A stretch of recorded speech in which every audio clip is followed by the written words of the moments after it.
Primarul Tudor Pendiuc a convocat în sala mare a primăriei Pitești comandamentul de iarnă. La reuniune au participat reprezentanții Inspectoratului pentru Situații de Urgență Argeș, ai companiilor furnizoare de utilități, Inspectoratului Școlar Județean, Autorității de Sănătate Publică Argeș și ai Poliției. În urma discuțiilor s-au desprins mai multe concluzii. Iarna grea nu a afectat desfășurarea activității la nivelul municipiului Pitești. Cu toate acestea, edilii recomandă implicarea tuturor factorilor responsabili în operațiunea de dezăpezire. Dezăpezirea, și vă rog, la nivelul instituțiilor noastre, dar și a responsabilităților, să înțelegeți că dezăpezirea nu se face aruncând în stradă zăpadă. Dezăpezirea se face adunând zăpada, grămadă, într-o parte necarosabilă sau într-o parte unde nu încurcă circulația pietonală. Eu știu că sunt grămezi mari de zăpadă, am văzut, eu am venit și acum din teren, am fost și ieri și alte, dar încercăm pe cât posibil, după ce punem în stare totală de funcțiune arterele și cartiere, să intrăm să mai ridicăm din zăpada care este colectată, care e adunată. Pe Nicolae Bărcescu am văzut și, spre bucuria mea, mulți agenți economici care și-au făcut curat în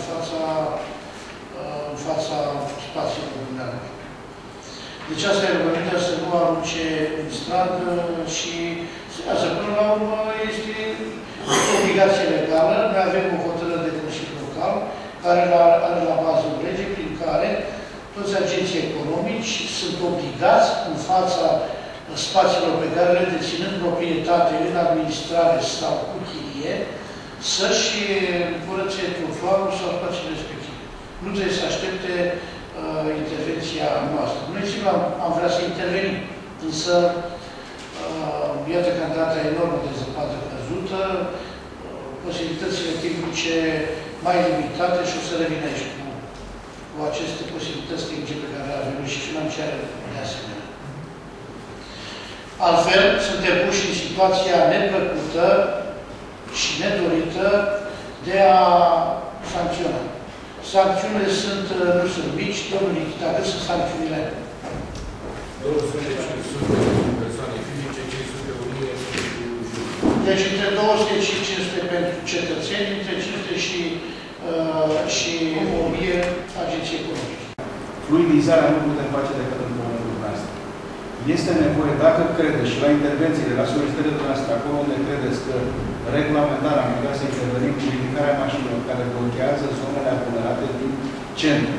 Putem să intervenim, agenții noastre care stăpânesc legea și care acționează conform regulamentelor de circulație pot să o facă în concordanță cu societățile Consiliului Local.